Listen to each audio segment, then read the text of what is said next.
올해는 남북이 분단된 지 73년이 되는 해입니다.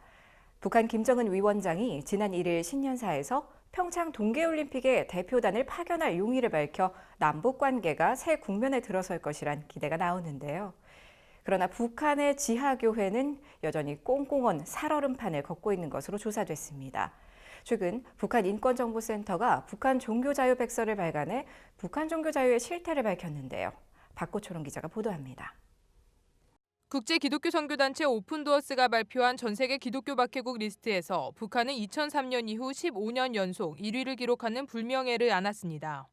북한의 기독교 탄압 수준이 심각하다는 지적이 계속되는 가운데 최근 북한 인권정보센터 북한 종교감시기구가 북한의 종교자유 실태를 담은 백서를 출간했습니다.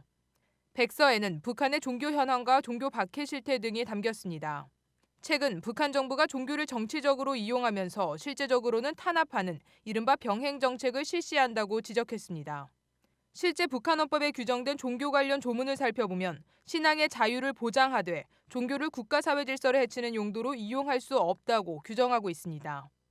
12,000여 명에 이르는 탈북자를 대상으로 종교 자유와 박해의 실태를 설문조사한 결과에서도 응답자 중 대다수가 북한에서 자유롭게 종교 활동을 할 수 없다고 응답했습니다. 전체 응답자 중 1%에도 못 미치는 응답자만이 북한 정부가 종교를 허용하고 있다고 응답했습니다. 뿐만 아니라 평양이 아닌 지방에 당국이 인정하는 합법적인 가정예배 장소가 있냐는 질문에도 98.7%가 없다고 응답했습니다.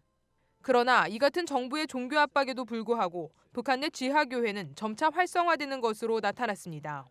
타인의 비밀 종교 활동을 목격한 경험이 있는지 묻는 질문에 전체 응답자 중 5.1%가 그렇다고 응답했고 특히 최근 탈북자 중에서 그렇다고 응답한 비율이 높은 것으로 조사됐습니다. 현재 북한 인권정보센터의 NKDB 통합인권 데이터베이스에 기록된 북한 종교 박해 사건은 총 1,304건입니다.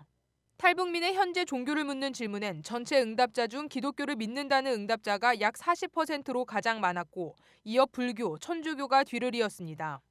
그러나 지난 10년 새 기독교인이 20% 가까이 감소해 탈북민 선교의 효과성을 재점검할 필요성이 대두됐습니다.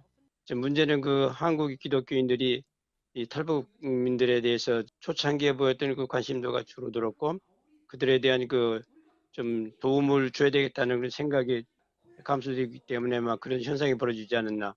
그래서 우리 기독교인들이 좀 더 노력을 들여서 교회에서 떠나고 있는 탈북민들에게 좀 더 신앙을 심어주고 좀 더 책임 있는 그런 일을 해야 되지 않나. 북한에도 진정한 종교의 자유가 오길 기대해 봅니다. CGN 투데이 박고초롱입니다.